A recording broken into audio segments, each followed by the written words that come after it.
Бул чынын айтканда комбайн жеңил машина эмес. Же болбосо мындай үрүн алгыдай жеңил окат эмес да.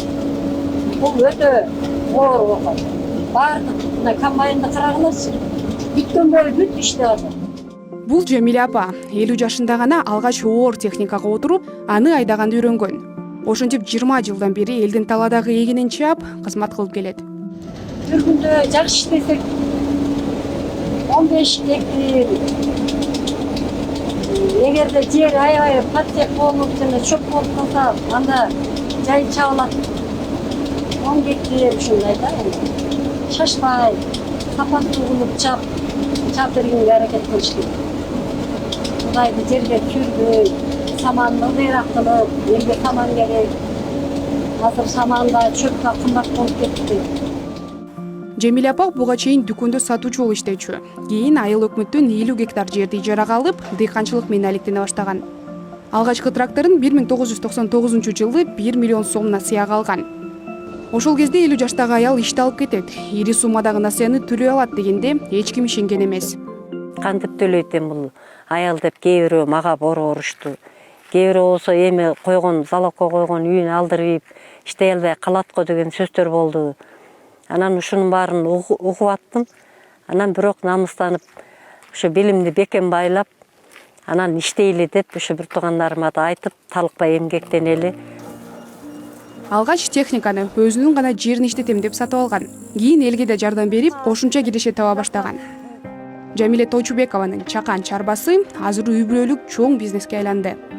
Саман толгондо бункерден тиги аркасынан чүрбөсө толуп кетет. Анан ремень үзүлүп кетет. Септерин баары чыгып кетет. Августтан тарта жыйынтерим башталгандыктан бул үй бүлөнүн алдыда жумушу көп. Суук түшкөнгө чейин таладагы эгинди чаап үлгүрүшү керек. Андыктан кээде түн бир окуумга чейин иштегенге туура келет. Саат 12-1 чейин иштейбиз го. Дагы канча гектар чабасыз? Эми азырда 5 гектар күтүп атат. Акча иштейсизби? Иштейли. Жамиля апа азыр бир эле комбайнды эмес, башка айыл чарба техникаларын айдаганды, аларды оңдогонду да үйрөнгөн. Азыр анын короосунда 10дон ашык ар түрдүү машина бар. Алар элге жардам берүү үчүн керек. Алардын жардамы менен жер айдап, эгин айдап, аларды жыйнап алат. Жамиля апа шаарга кичинекей трактор менен барат. Машина айдап элге кызмат кылгандан тышкары, ал сапаттуу эгин алып келүү менен да алектенет.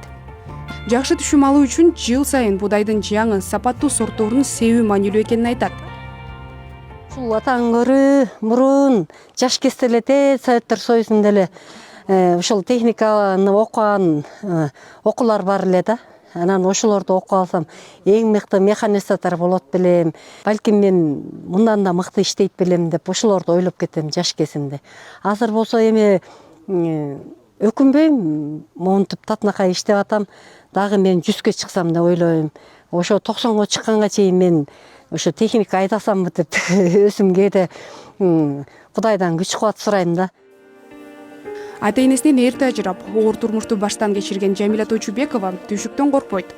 Тыным албай эмгектенген аял ошентип өзүнүн эле эмес, айылдаштарын да тиричилигин жеңилдетип келе жатат. Жакында ал атасынын эски үйүнүн жерин айыл өкмөткө бала бакча куруу үчүн өткөрүп берген.